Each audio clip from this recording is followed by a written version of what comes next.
Tá dando o que falar Gabriel Barbosa, o Gabigol, que deu entrevista ao podcast Podpah, falou sobre o ano no Flamengo, sobre as especulações, até mesmo sobre Corinthians.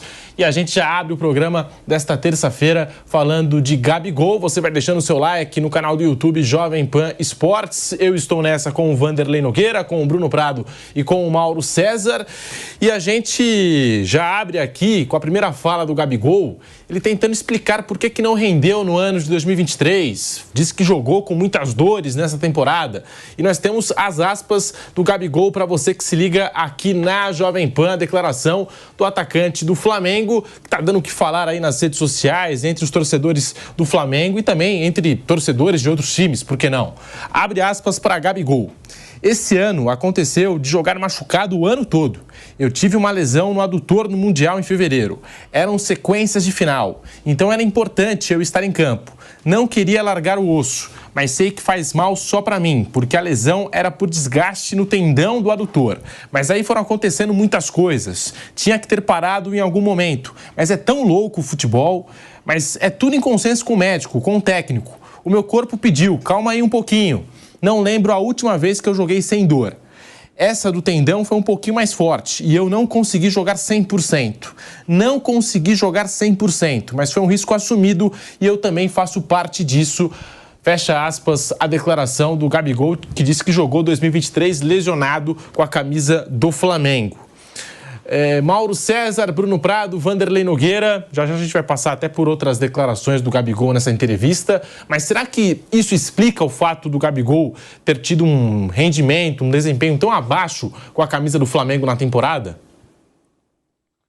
Eu acho que se de fato ele jogou machucado o ano inteiro é um absurdo, né? Eu até hoje mandei uma mensagem para o Departamento de Comunicação do Flamengo perguntando se o Departamento Médico confirma essa informação do Gabriel, né? A gente tem que ouvir o clube, né? É isso mesmo? Ele jogou machucado? Ou tem uma outra versão? Não, era um probleminha menor, não sei. Estamos aguardando a resposta. Eu acho isso grave. Se o jogador está machucado em fevereiro, ele vai até dezembro jogando machucado, não existe isso, não tem cabimento. Houve várias oportunidades de parar, por exemplo, depois do Mundial, tinha lá a Recopa e tudo, mas tem o Pedro, tinha depois o Bruno Henrique voltando a jogar mais adiante, em abril. O elenco do Flamengo ele é farto e ele poderia ter parado em algum momento, deveria então ter parado de ser assim. Então, não consigo entender como um departamento médico mantém um jogador o ano inteiro jogando com dor, quando você pode parar e fazer com que o cara tenha uma recuperação, porque não adianta, jogando com dor, jogando nada, então é melhor parar, amigo. Eu falo isso até do Arrascaeta, a mesma coisa. Tem um problema no pubis. Então por que não para e resolve isso? Para e resolve. Agora, por exemplo, volta a temporada. Para e resolve. É cirúrgico, não é? Conversa com o jogador, tem que encontrar uma solução. Não dá para você ter um jogador caro que nunca está em condições adequadas, ideais, ou raramente está. O fato é que a temporada dele foi péssima. Agora, se isso aconteceu e o clube concordou, o departamento de futebol, o departamento médico, eu acho um absurdo. Porque o jogador, mesmo que ele queira jogar, cabe aos responsáveis pela área médica, olha, você não tem condição, você está reclamando de dor, o nosso diagnóstico é esse, temos que tratar disso aí. Então o jogador só para quando não tem nenhuma condição, tipo lesão gravíssima como a do Bruno Henrique, que arrebentou, coitado, o joelho, teve quase um ano parado. Se tiver dor, o cara joga com dor. Sinceramente, eu acho que isso não me parece... Até entendo assim, tem um jogo importante, uma final, e você... não quer ficar fora, você se empenha, você vai suportar ali a dor e vai se sacrificar num jogo, acontece. Agora, numa temporada inteira, nossa, gente, por exemplo, depois que houve o Mundial de Clubes, aí teve a Recopa, aí até a final do Carioca houve um tempo, todo o campeonato foi se desenvolvendo, podia parar ali para tratar. Se não jogasse a final do Carioca, tudo bem, ele já não jogou o primeiro jogo mesmo, ficou barrado, jogou só no segundo tempo, no segundo o Vitor Pereira escalou, depois que ele se queixou, ela se queixou não, falou que não queria mais jogar... disputar a posição de centroavante, né? Foi o que ele falou à época na zona mista. Eu acho algo que tem que ser ouvido, né, ao lado do clube, para ver se é isso mesmo, qual a versão do clube, e a se confirmar, eu considero mais um amadorismo até do departamento de futebol do Flamengo, você manter um jogador dessa relevância, como é o Gabriel, um ano inteiro jogando machucado. Não consigo entender, é uma coisa totalmente fora de propósito. Vanderlei Nogueira, muito boa tarde para você. Também não consigo entender essa situação e o porquê do Gabigol, por exemplo, não ter parado para se recuperar depois da final da Copa do Brasil, teve essa reta final de Campeonato Brasileiro. Por que depois das finais também ele não parou para se recuperar um período? Por quê, Vanderlei? Boa tarde. Boa tarde para você, Pedro, para o Mauro, para o Bruno e para vocês todos que nos acompanham. Bem, ele diz aqui nessa declaração que você acabou de ler que ele foi parceiro na decisão ao lado do técnico e ao lado do médico. Então, ele já citou aí 3 atores nessa novela toda aí, né? Com dor, todo jogador joga. Dorzinha, né? Suportável. Todo jogador, todo atleta. O Capeta fala, não tem atleta que joga sem dor. Porque é normal, tem contusão, tem choque, o desgaste, pancada, o esforço do treinamento. Dorzinha, 0, nenhum jogador entra em campo que o corpo do atleta permite isso. Agora, dor forte, eu acho que tem que parar mesmo para cuidar, porque senão pode evoluir para uma coisa mais grave. Nesse caso aqui, eu vejo que há um pouco de... Eu quero falar com muito cuidado.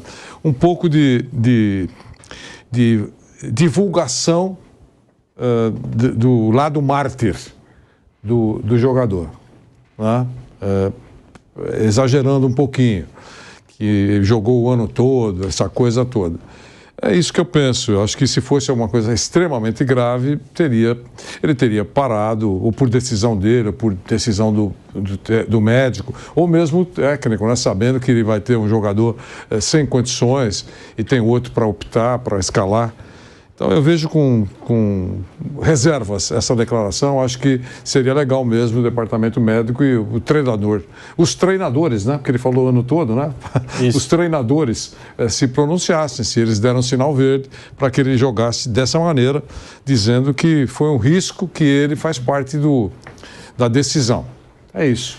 Bruno Prado, muito boa tarde para você. O que dizer aí dessas declarações do Gabriel Barbosa, ou Gabigol, em entrevista ao podcast Podpah, e revelando aí, dizendo que jogou o ano todo machucado, Bruno? Boa tarde a todos. Isso não adianta, né? Um atleta, por melhor que ele seja, estar em campo sem uma boa condição física e não consegue render, né? Se isso foi um fator que atrapalhou o rendimento do Gabigol esse ano no Flamengo, que realmente foi um ano ruim dele no Flamengo, não adiantou, né? Tem que parar e tratar, não tem jeito. Todo mundo, com certeza todo jogador quer jogar, gosta, é a profissão dele, ele quer jogar, quer ajudar, quer participar, mas se não tem condição, tem que parar e tratar e voltar bem, né? Então não adianta, né? Seria bom mesmo se o Flamengo desse a sua versão, né? Porque como ele falou, ele quis jogar assim e todo mundo sabia, né? O que ele falou ali, que todo mundo sabia que ele tinha um problema ali no adutor, né? Não era uma coisa que ele escondeu para jogar, todo mundo sabia e topou. Aí cabe até a explicação médica. Não, ele tinha um problema, mas dava para ir, não foi isso que atrapalhou. Aí cabe ouvir o médico, né? Mas se foi um problema que o atrapalhou, né? Se um dos motivos dele ter feito um ano ruim foi esse, aí era, claro, para ter tratado para voltar bem, mesmo que fique um tempo fora, é melhor voltar bem do que jogar, mas sem conseguir render o que pode, ou estar muito longe do que pode, porque realmente, principalmente na parte final do ano, o rendimento do Gabigol foi bem abaixo do que ele pode. E daqui a pouquinho nós vamos mostrar aqui o rendimento, o desempenho de Gabigol com a camisa do Flamengo, ano após ano. Esse ano de 2023 foi um ano de queda de produção do Gabigol. E ele revelou alguns detalhes, bastidores da conversa que teve com o técnico Tite. Disse que não está satisfeito com o banco de reservas e falou até mesmo da preferência do técnico do Flamengo pelo atacante Pedro. Nós temos aqui as aspas do Gabriel Barbosa, ou Gabigol. E ele falou o seguinte nessa entrevista ao podcast Podpah. Troquei uma ideia com ele, a respeito em ambos, e vida que segue. Ele tem um estilo de jogo. Ele, Tite, levou o Pedro para a Copa. O Pedro é a preferência dele. Isso ficou nítido até na convocação. O estilo de jogo é mais propício ao Pedro. E o que eu tenho que fazer é trabalhar, mostrar que posso ser útil para ter mais tempo de jogo. Na temporada, eu tive muito pouco tempo de jogo. Sempre entrei por 10 ou 15 minutos.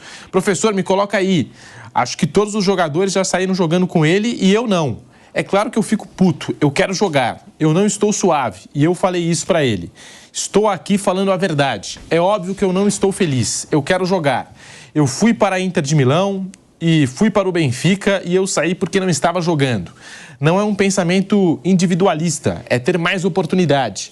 Todo mundo foi titular com o Tite e eu não fui. Eu joguei pouco tempo. Eu também sei que não é ficar aqui falando, é chegar e treinar, mostrar o meu máximo e quando ele precisar estarei lá. Fecha aspas, está aí o Gabigol e essa frustração dele por ser banco do Flamengo, Mauro César. O Tite já vinha utilizando o Pedro nessa reta final, o Pedro também foi convocado à Copa do Mundo, naquele ciclo para a Copa do Catar.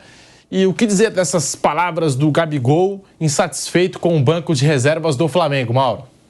Bem, ele está no banco, ele não está jogando nada, ele não está no banco porque...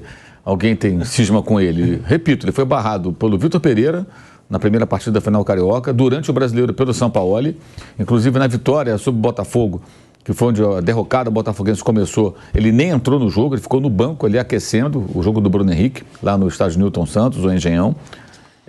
E quando o Tite chegou, ele era reserva e continuou na reserva. Não foi o Tite que colocou ele no banco, não.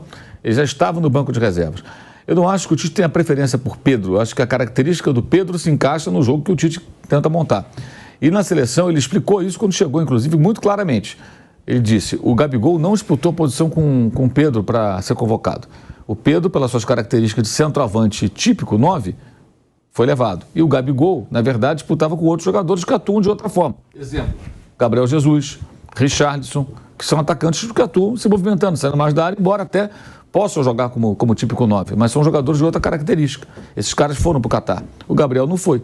Então a dividida dele ali não foi nem com o Pedro. A única coincidência é que os dois jogam juntos. O Tite poderia ter pensado, Pedro e Gabigol têm entrosamento, vou levar esse entrosamento para a seleção. Ele teria que abrir mão de alguém. Ele já levou um monte de atacantes, né? Ele levou muitos atacantes e poucos jogadores de outras posições, meio-campistas, por exemplo, lá para a última Copa do Mundo.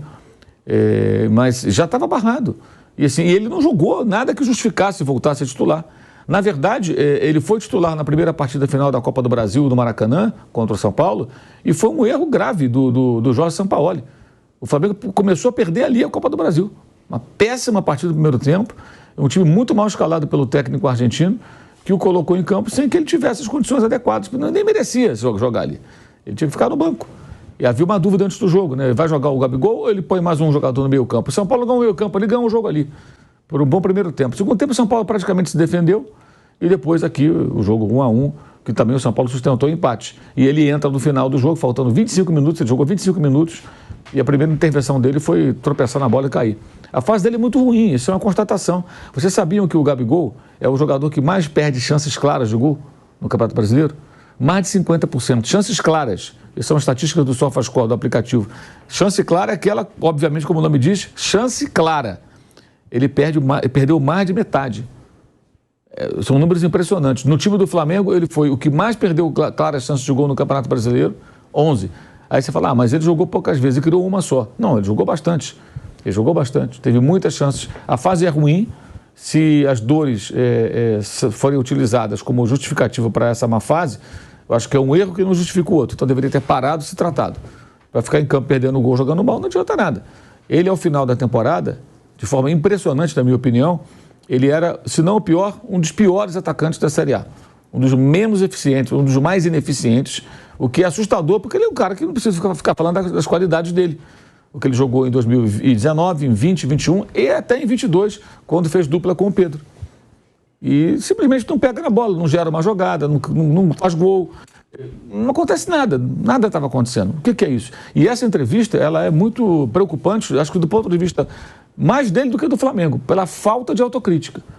Total falta de autocrítica. Eu assisti toda a entrevista ontem, total falta de autocrítica. Ele aí acusa a imprensa, aí ele fala, ficam falando do meu peso, como se estivesse acima do peso. Aí quem é que falou isso? Tem que dizer, né? Quem falou que estava acima do peso? Se a informação for correta, é relevante. O jogador acima do peso é um problema. Se a informação estava errada, o jornalista que deu a informação está errado. Mas, enfim, mesmo que alguém tenha dado uma informação errada, as críticas feitas a ele, que eu acompanho, as que eu faço, por exemplo, são estritamente com relação ao campo.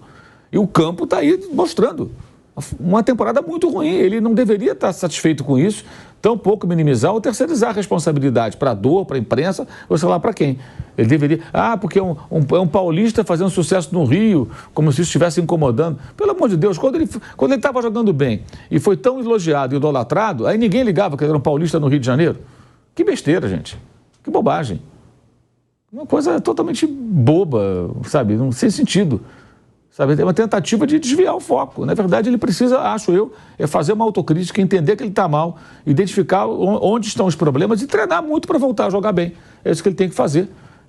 Deveria ser a preocupação dele até para renovar bem um contrato, para fazer um bom contrato. Se não for com o Flamengo, com outro clube que seja, para fazer um bom contrato. Porque, pelo que ele apresentou nesse ano que está terminando, na temporada que já passou, eu fico imaginando quem faria com ele um grande contrato. Por que faria?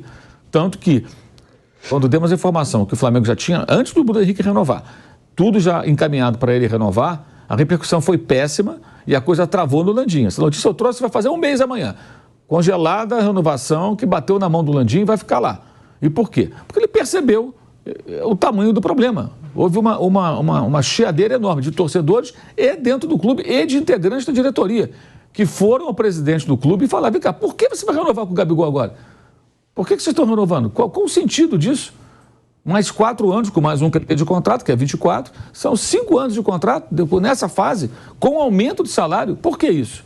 Seu convite e acomodação foram coisas que ele ouviu, que foram ditas para ele por dirigentes importantes do clube, que não são do departamento de futebol, e que questionaram. Então ele sofreu pressão interna, pressão de torcida, rede social, tudo. E o que fez o Landim? Travou e segurou. E a informação que eu tenho é que ele também não concordava mesmo com a renovação nesse momento, porque também identificava uma fase ruim. Não sei se ele fala isso para o jogador, mas que chegou a comentar, Então, eu acho que o Gabriel precisava realmente, assim, parar de procurar culpados, identificar seus próprios problemas, entender que ele é um ótimo jogador, está na história do clube, mas ele precisa trabalhar para voltar a jogar bem. Não adianta ficar falando essas coisas. Porque não sei o quê, porque a imprensa do Rio, ele se considera um perseguido. Por que perseguido? Agora, quando ele fazia os gols, levantava a plaquinha, não era perseguido. Quando a torcida o homenageava e a imprensa só elogiava, ele não era perseguido.